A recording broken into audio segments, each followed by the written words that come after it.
Përpara konkursit kryesor të bukurisë Miss Universe 2025, i cili do të mbahet më 21 nëntor në Tajland, konkurrentët nga e gjithë bota ju prezantuan publikut për herë të parë mbrëm në eventin Moonlight Sky Gala Welcome.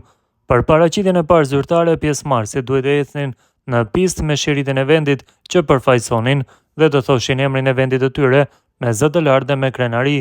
Ajo çka ka ndezur rrjetin ka qenë parakalimi i përfaqësueses së Serbisë, e cila në të vërtetë është nga Mongolia.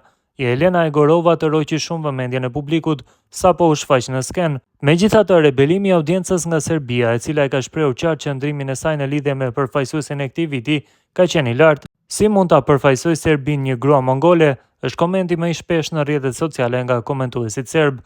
Serbët shprehen se Jelena është një vajzë shumë e bukur, por se ajo nuk duhet ta kishte përfaqësuar Serbin në konkursin e bukurisë Miss Universe të këtij viti.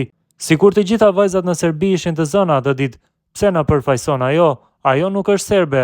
Mes kaq shumë grave të bukura serbe, ata dërgojnë një grua mongole.